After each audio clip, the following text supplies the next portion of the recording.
हिंदुस्तान की राजधानी से लगभग 1500 किलोमीटर की दूरी पर जनूबी हिंद में निज़ामों का शहर हैदराबाद एक ऐसा शहर जो अपनी ख़ास तहजीब और सकाफ़त के लिए पूरी दुनिया में जाना जाता है। इस सरज़मीन दक्कन ने न जाने कितनी अजीम शख्सियात को पैदा किया है। 20वीं सदी के वस्त में एक ऐसी ही शख्सियत हैदराबाद के उफ़ुक़ पर नमूदार हुई जो बैक वक्त सहाफ़ी, मुस्लिह और सियासतदां हैं, जिस पर न सिर्फ हिंदुस्तान को बल्कि मशरिक़ वस्ता को भी रश्क है। यूं तो उर्दू सहाफ़त जामे जहानुमा से शुरू होकर अल कलाम तक और फिर अब तक कई नशीबो फराज से गुजरी है।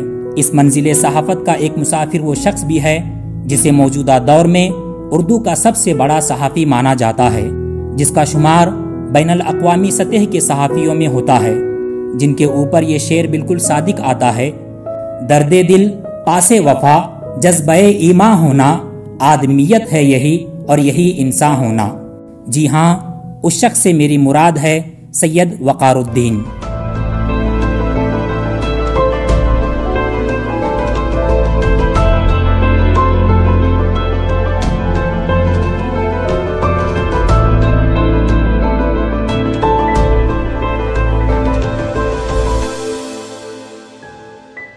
वक़ारुद्दीन साहब की पैदाइश 12 अप्रैल 1943 को हैदराबाद में हुई।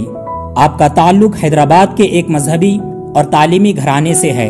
आपको एक अजीम शख्सियत बनाने में जहां आपके वालिदैन की अच्छी परवरिश व तरबियत का हाथ है, वहीं हैदराबाद की तहजीब और अलीगढ़ मुस्लिम यूनिवर्सिटी की तालीम ने भी आपकी शख्सियत को संवारने में अहम किरदार अदा किया है। बहुत ही रिवायत के और अखलाक के अदमबरदार हैं। उनकी शख्सियत में अलीगढ़ और हैदराबाद की जो आला रिवायतें हो सकती हैं और हमारे मशरिक़ की जो आला रिवायतें हो सकती हैं, वो उनमें बदर्ज अतम मौजूद है। वक़ार साहब ऐसी शख्सियतें बहुत कम मिलती हैं। तो उनमें अगर आप देखेंगे तो हैदराबाद की वो पूरी तहजीब, उनका इखलाक, उनका खुलूस और फिर अलीगढ़ की तालीम वक़ार साहब को एक ऐसी शख्सियत बना दिया जो आज के दौर में ऐसे लोग बहुत कम दिखते हैं। आपने इब्तिदाई तालीम हैदराबाद के आलिया स्कूल में हासिल की और आला तालीम के लिए अलीगढ़ मुस्लिम यूनिवर्सिटी का रुख किया। इब्तिदाई तालीम मेरी मदरसे आलिया में हुई। उसके बाद मैं अलीगढ़ चले गया था। अलीगढ़ से ग्रेजुएशन किया, मैट्रिक किया, बीए किया, फिर बिजनेस सर्विस कोर्स किया। इस तरीके से 2 डिग्री वहाँ से हासिल की मैंने। मदरसे आलिया में तालीम हासिल करने के बाद वो अलीगढ़ चले गए। अलीगढ़ से ग्रेजुएशन किए वो और वहाँ पर रहे, बल्कि बड़े बड़े वाइस प्रेसिडेंट साहब उनके साथ पढ़े हुए उनके साथियों में से थे। तो बहुत सारे अलीगढ़ियंस के साथ आज भी उनके ताल्लुकात। आप तालिबे इल्मी के ज़माने से ही एक अलग पहचान रखते हैं। वक़ार साहब अपने साथी तलबा के दरमियान भी काफ़ी मकबूल और मारूफ थे। आपको पढ़ाई के अलावा खेल कूद का भी बहुत शौक था। ख़ास तौर से आपको क्रिकेट से बहुत लगाव रहा है। आप अपने ज़माने तालिबे इल्मी में एक अच्छे तालिबे इल्म होने के साथ साथ एक बेहतरीन क्रिकेटर भी रहे हैं। ये कहते हैं कि उन्होंने एक बार डबल सेंचुरी बनाई थी। वो आज भी क्रिकेट मैचों को देखने का शौक रखते हैं। आप 1962 से 1964 तक अलीगढ़ मुस्लिम यूनिवर्सिटी क्रिकेट टीम की कप्तानी के फ़राइज़ भी अंजाम दे चुके हैं। मैं जब अलीगढ़ यूनिवर्सिटी गया तो वक़ारुद्दीन साहब वहाँ के सबसे बेहतरीन क्रिकेटर थे यूनिवर्सिटी टीम के। 1 साल के बाद वक़ारुद्दीन साहब यूनिवर्सिटी के कैप्टन बने सन 62 में, और हम को सबसे पहले वक़ारुद्दीन साहब ने ही मौका दिया कि मैं अलीगढ़ यूनिवर्सिटी की तरफ से खेला। अलीगढ़ के ज़माने में वो वहाँ के क्रिकेट के कप्तान भी रहे। बड़ी अच्छी नुमाया शख्सियत थी, हमसे तो सीनियर थे, हम उनको देखते थे। आपने अपनी कप्तानी में अलीगढ़ मुस्लिम यूनिवर्सिटी क्रिकेट टीम को कई मैचों में फतह दिलाई और बुलंदी तक पहुँचाने में अहम किरदार अदा किया। वक़ार भाई की सबसे बड़ी दिलचस्पी है क्रिकेट। अगर वो रहनुमा के एडिटर नहीं होते या रहनुमाए दक्कन उनको नहीं मिलता विरासत में, तो मेरे ख्याल से वो बहुत अच्छे क्रिकेटर होते हैं। चाहे वो अलीगढ़ के यूनिवर्सिटी के बैकग्राउंड को आप देख लें, हैदराबाद में उनकी दिलचस्पी को देख लें। अगर क्रिकेट मैच हो रहा है तो वक़ार साहब सबसे आगे उसमें दिलचस्पी लेते हैं।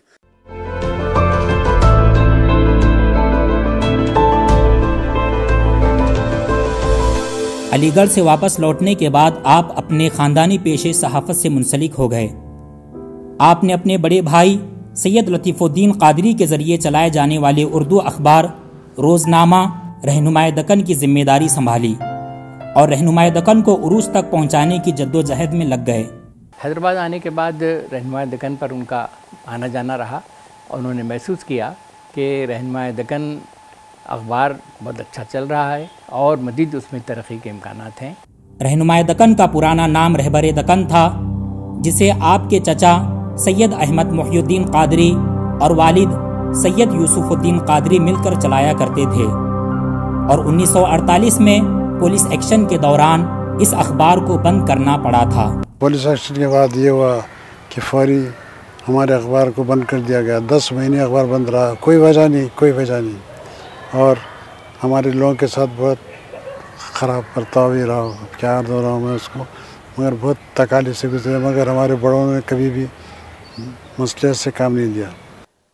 हैदराबाद के पुलिस एक्शन से क़ब्ल इस अखबार का नाम था रहबर दक्कन और रहबर दक्कन उस ज़माने में एक मकबूल अखबार था। उसके बाद हालात ने करवट ली, उसके बाद उनको अपना टाइटल बदलने पर मजबूर होना पड़ा और वो टाइटल रहबर दक्कन से रहनुमाए दक्कन हुआ। इसके बाद रहनुमाए दक्कन की जिम्मेदारी आपके बड़े भाई सैयद लतीफ़ुद्दीन क़ादरी के पास आई और साल 1984 तक इस जिम्मेदारी को आपने बखूबी अंजाम दिया। सितंबर 48 में जब पुलिस एक्शन हुआ तो हालात कुछ बदल गए और रहबर दक्कन के नाम से अखबार जारी करना मुमकिन नहीं था, तो फौरी तौर पर एक रहनुमाए दक्कन के नाम से इजाज़त हासिल कर ली गई और उसके एडिटर थे मंजूर हसन साहब। 1984 में बड़े भाई सैयद लतीफ़ुद्दीन क़ादरी साहब के इंतकाल के बाद अखबार की सारी जिम्मेदारी सैयद वक़ारुद्दीन साहब के कांधों पर आ गई, जो कि रहनुमाए दक्कन के उरूज का वक्त था। 1984 में लतीफ़ुद्दीन साहब के अचानक इंतकाल के बाद पूरी जिम्मेदारियों का बोझ वक़ारुद्दीन साहब के कांधों पर आ पड़ा, मगर उसको उन्होंने बड़ी जवामर्दी, बड़े अज़्म, बड़े हौसले के साथ न सिर्फ उस बोझ को संभाला बल्कि रहनुमाए दक्कन को सहाफ़त की दुनिया में एक नाम पैदा करने का रोज़नामा बना दिया। आपने अखबार को बुलंदी तक ले जाने में कोई कसर नहीं छोड़ी। अपनी जी तोड़ मेहनत और लगन से अखबार को मकबूलियत की बुलंदी तक पहुंचा दिया। इन्हीं वजूहात की बुनियाद पर रहनुमाए दक्कन शहर हैदराबाद का सबसे ज्यादा पढ़ा जाने वाला अखबार बनकर उभरा।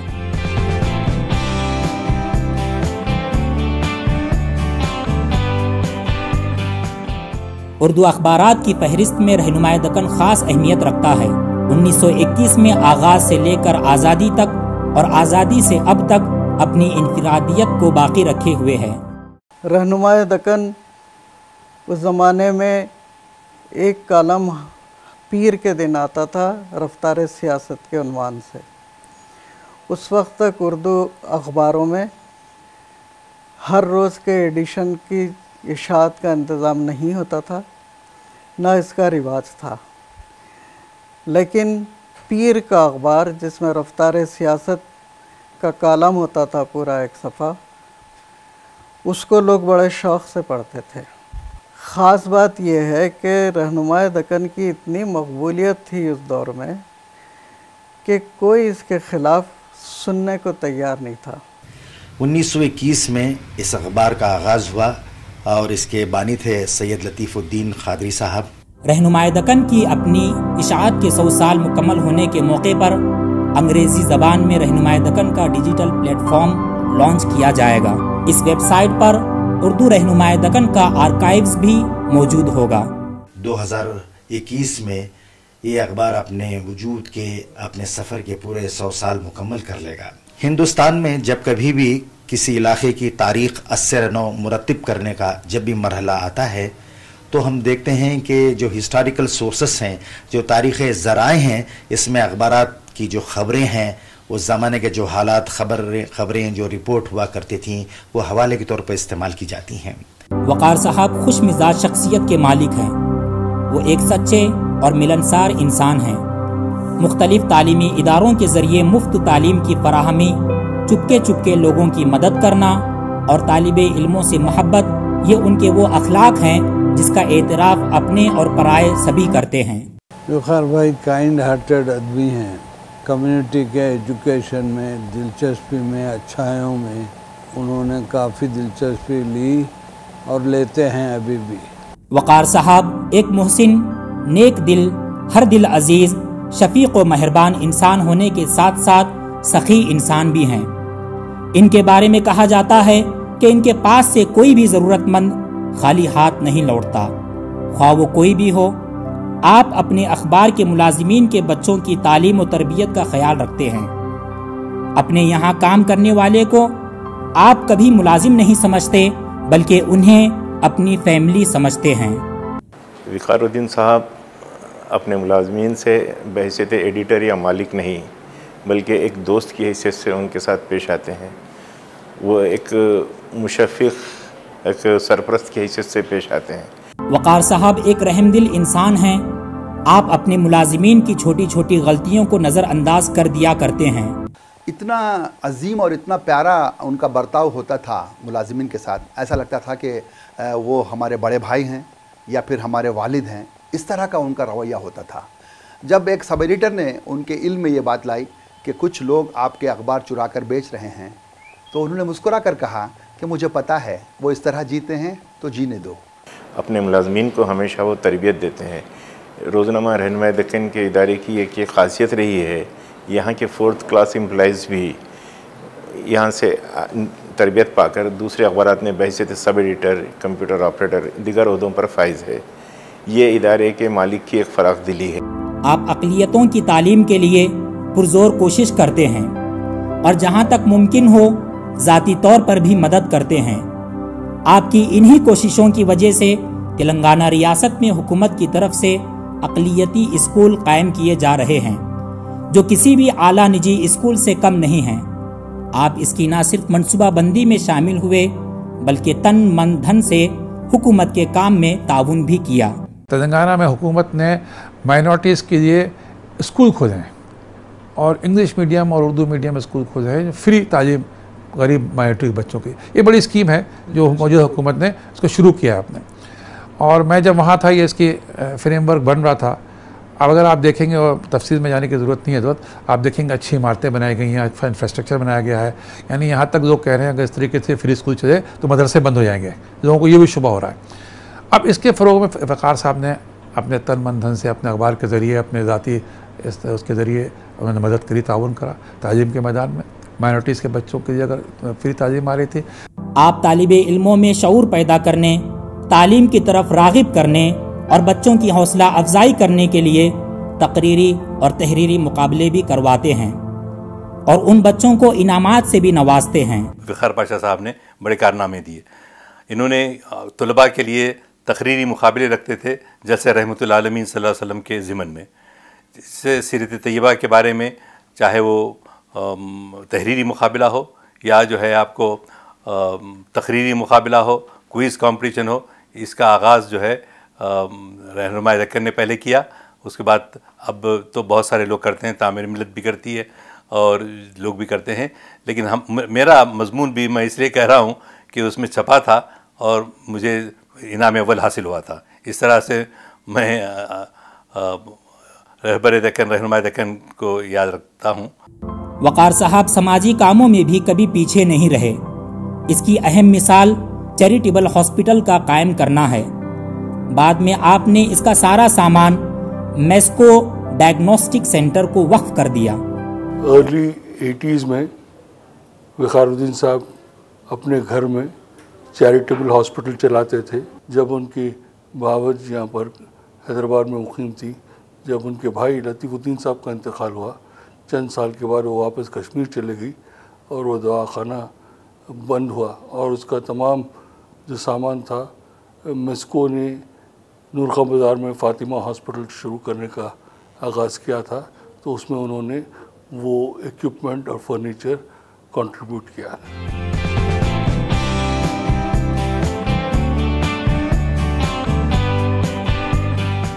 مسلمانوں کے اندر دینی شعور پیدا کرنے کے لیے آپ نے اخبار میں قرآن نمبر شروع کیا جو کافی مقبول رہا ہے. رہنمائے دکن میں پیر کے روز رفتار سیاست نام کا صفحہ شائع ہوتا ہے جس کا انتظار ہر چھوٹے بڑے قاری کو ہوا کرتا ہے. آپ نے اخبار کو صرف خبروں تک محدود نہیں رکھا بلکہ اس کے ذریعے معاشرے کی اصلاح کا بھی کام لیا. اخبار کے ذریعے عوام سے رسم و رواج، اندھی تقلید کو ترک کرنے، تعلیم اور دوسرے قسم کے علوم و فنون سے استفادہ کرنے کی صلاح دی ہے. اس طرح اخبار رہنمائے دکن ایک اخبار نہیں بلکہ ایک مشن بن گیا جس کا مقصد پیسہ کمانا نہیں بلکہ شعور فراہم کرنا ہے. اپنے مقاصد کے حصول میں یہ اخبار بہت حد تک کامیاب رہا ہے اور آج بھی پوری شان اور آب و تاب سے شائع ہو رہا ہے، اور یہی سید وقار الدین صاحب کی کامیابی کی دلیل ہے. اخبار جو ہے صرف اخبار نہیں ہے، یہ تبلیغ کا بھی ذریعہ ہے. یہ مذہب سے مسلمانوں کو اس کے مذہب سے جوڑ کے رکھا. تو شروع میں جو ہے پہلے یعنی اخبار کا پہلا صفحہ کھولتے آپ جو ایک آیت شریف، ایک حدیث شریف، تو کم از کم تو یہ اکثر لوگوں کے پاس بولتے ہیں رہنما کیوں لیتے؟ نہیں بھائی، وہ اس میں کم از کم روزے کا آیت ہم ترجمہ پڑھ لیتے.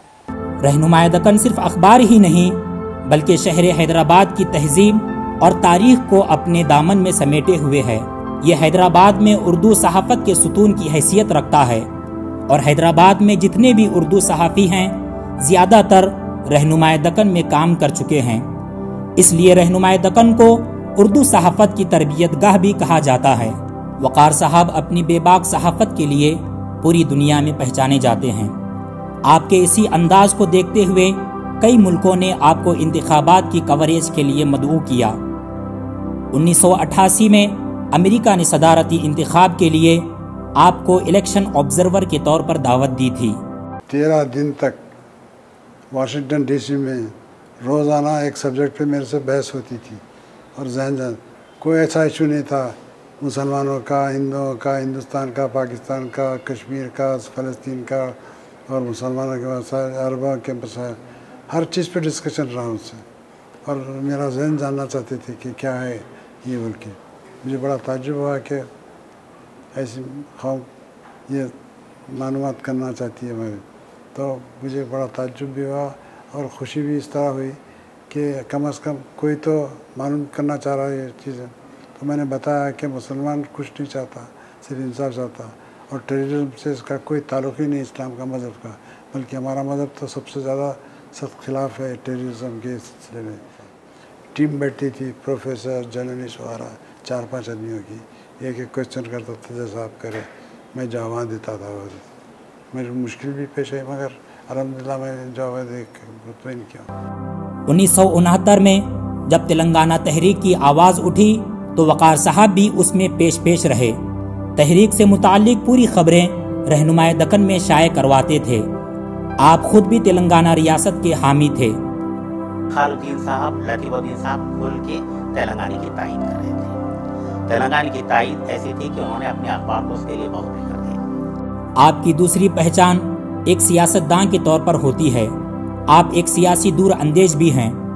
جب پورے ہندوستان میں کانگریس کی سرکار تھی اور حیدرآباد میں مجلس کا بول بالا تھا، اس وقت آپ نے جنتا پارٹی سے انتخاب لڑنے کا فیصلہ کیا. آپ نہ صرف ہندوستان بلکہ پوری دنیا کی سیاسی سوجھ بوجھ رکھتے ہیں. عمران خان پہلی مرتبہ الیکشن میں کانٹیسٹ کیے تھے، تو ورلڈ کپ جیت کر نئے کیپٹن یعنی بہت ہی ہیرو بن کر آئے تھے. مگر وقار صاحب نے رہنما دکن میں اداریہ لکھوایا تھا کہ عمران خان کی پارٹی کی تمام سیٹوں پر جو ہے ان کی ضمانت ضبط ہوگی. اتفاق سے ویسا ہی ہوا. پھر یعنی جو یہاں پر بیٹھ کر پاکستان کی حالت پر، یہاں بیٹھ کر فلسطین کی حالت پر، سعودی عرب کی حالت پر غیر معمولی ان کی نظر تھی. جناب سید وقار الدین کی راجیہ سبھا کے ممبر کی حیثیت سے نامزدگی یقینی تھی، لیکن کچھ وجوہات کی بنا پر یہ ممکن نہ ہو سکا۔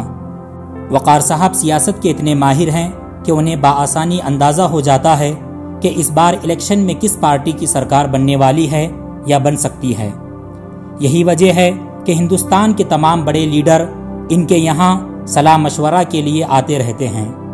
اس کی دوسری مثال یہ ہے کہ آپ نے اقلیتوں کے لیے 3% ریزرویشن کی مانگ کی تھی، لیکن کانگریس حکومت نے اسے 5% کر کے پیش کیا، جو اب تک قانونی داوپیچ میں الجھی ہوئی ہے۔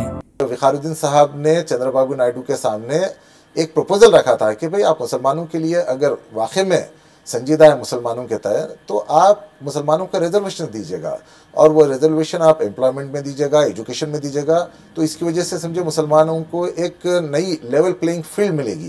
اور اس کو کانگریس نے اس وقت، چونکہ وہ میڈیا میں آ چکا تھا، اور وقار الدین صاحب نے 3% ریزرویشن کہا تھا، کیونکہ ان کو پتا تھا کہ ریزرویشن کی جو ہمارے ہاں جو آؤٹر لمٹ ہے وہ 50% ہم کراس نہیں کر سکتے ہیں، تو اس کی وجہ سے تو اس کو کانگریس نے ہائی جیک کیا اس وقت۔ اور اس وقت جو کانگریس کی جو مینیفیسٹو کمیٹی تھی انہوں نے سمجھیے، چونکہ میڈیا میں آ چکا تھا، وہ بات لیک ہو چکی تھی، تو کانگریس نے اپنے مینیفیسٹو میں اس کو 5% کہہ کے شامل کر لیا۔ مگر آپ کو پتا ہے کہ کانگریس نے جو 5% ریزرویشن شامل کر لیا تھا اس کو بعد میں پھر لیگل اسکروٹنی میں جانا پڑا۔ آج بھی وہ اسٹے پہ ہے۔ اگر وقار الدین صاحب کا جو اوریجنل پروپوزل تھا 3% کا، اگر 3% ہی اگر اس کو سمجھے آپ لیتے تو میں سمجھتا ہوں کہ لیگل اسکروٹنی نہیں ہوتی اور صحیح طریقے سے وہ آج سمجھے آپ ٹکا ہوا ہوتا۔ تو یہ جو ہے بہت بڑی میں سمجھتا ہوں کہ دور اندیشی ہے وقار الدین صاحب کی۔ جب پہلی بار مائنورٹی فائنانس کارپوریشن کا قیام عمل میں آیا تو جناب وقار صاحب کو اس کا پہلا صدر بنایا گیا۔ وہاں رہ کر بھی انہوں نے ملک و ملت کی خوب خدمت کی اور کبھی اس کے لیے کوئی معاوضہ طلب نہیں کیا۔ مائنارٹی کمیشن دیا گیا تھا، اسٹیٹ مائنارٹی کمیشن، تو تھوڑے دن کر کے پھر وہ جب حکومت بدلی تو اس کو بھی انہوں نے چھوڑ دیا، اور جتنے بھی مہینے انہوں نے کام کیا کبھی تنخواہ و نخواہ نہیں لیا۔ تو پیسوں کے تعلق سے تو وہ کبھی یہ نہیں رہے، اور ہمیشہ ان کی یہی کوشش رہی کہ میں کچھ نہ کچھ کام کرتے رہوں۔ دراصل وقار صاحب نے مسلم دنیا کے بہت سارے کام کیے ہیں، لیکن ان سب میں 1967 میں انڈو عرب لیگ قائم کرنا سب سے نمایاں کام رہا ہے۔ انڈو عرب لیگ نے ہندوستان اور عرب ممالک کے مابین رشتوں کو ہموار کرنے میں اہم کردار ادا کیا ہے۔ یہ جو انڈو عرب لیگ سٹارٹ کیا تھا ان لوگوں نے، اور اس سے کافی فلسطینیوں کی بڑی مدد ہوئی تھی، اور یہ بہت اچھا موومنٹ تھا ان کا۔ یاسر عرفات بھی شاید تشریف لائے تھے اسی زمانے میں، تو وہ بھی ایک بڑا معرکہ ہے۔ So 1967 میں actually just to continue India's support and friendship which has existed for 4,000 years actually with the Arab friends, bilateral relation, people to people relation, foreign policy، اس کو جو ہے ہم ہمیشہ اس کو جو ہے، کیونکہ فورن انٹرسٹ ایسے کچھ تھے جو چاہ رہے تھے کہ انڈیا اور عرب جو ہے مل کے نہ رہیں، رائٹ، اینڈ انہی کے محنتوں سے اللہ کے فضل سے۔ دیکھیں میں ایک بات بتاتا ہوں، not because he is my uncle, not because he is my publisher and editor, ان کا رول بڑا اہم رہا ہندوستانیوں کے لیے، نہ صرف جو مسلم کمیونٹی ہے، اردو ریڈرز کے لیے۔ انڈو عرب لیگ نے 52 برس مکمل کر لیے ہیں۔ یہ واحد NGO ہے جسے اقوام متحدہ نے مسلمہ حیثیت دی ہے۔ 50 برسوں میں انڈو عرب لیگ حیدرآباد نے نہ صرف فلسطین بلکہ لبنان، عراق، بوسنیا، چیچنیا اور دوسرے اسلامی ممالک میں ہونے والے مظالم اور بیرونی طاقتوں کی دخل اندازی کے خلاف نہ صرف آواز اٹھائی بلکہ ہندوستان بھر میں جلوس اور بین الاقوامی سیمیناروں کے ذریعے رائے عامہ ہموار کی، جس کا احساس حکومت ہند کو بھی ہے اور تمام اسلامی ممالک کو بھی۔ یہی وجہ ہے کہ 2 اپریل 2018 کو عرب لیگ نے 22 عربی ممالک کے سفراء کی موجودگی میں جناب وقار الدین کو باوقار ایوارڈ سے نوازا اور ان کی خدمات کا اعتراف بھی کیا۔ انڈو عرب لیگ کے پروگرام میں ہندوستان کے کئی وزیر اعظم، صدر اور مختلف ممالک کے سفیروں کے علاوہ کئی ریاستوں کے گورنر، وزیر اعلیٰ اور بیرونی ممالک کے کئی سیاستدان بھی آ چکے ہیں۔ وقار صاحب نے فلسطین کے درد کو ہمیشہ اپنے دل میں رکھا۔ فلسطینی حکومت اور فلسطین کے لوگ یہ جانتے ہیں کہ فلسطین کے حق کی آواز پورے بر صغیر میں سید وقار الدین صاحب نے اٹھائی ہے اور ہمیشہ فلسطینی عوام کی آواز بن کر کھڑے رہے ہیں۔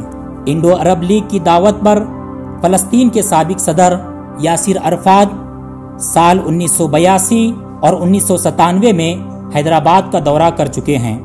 وقار صاحب نے انڈو عرب لیگ کے لیے 6000 فیٹ میں پھیلا پلاٹ بھی عطا کیا ہے، جس کی قیمت کروڑوں میں ہے۔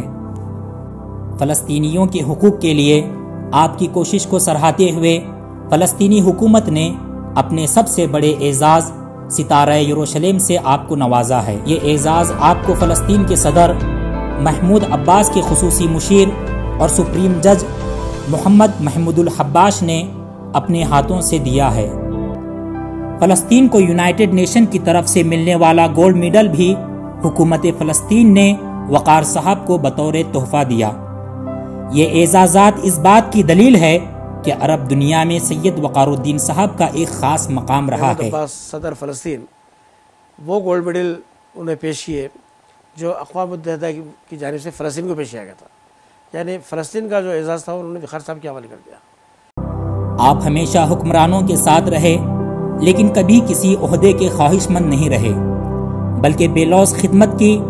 آپ نے فلسطین کی مدد کے لیے مختلف ملکوں کے سربراہوں سے ملاقات کی، کئی بار حکومت ہند کی جانب سے بھی مختلف ملکوں کا دورہ کیا۔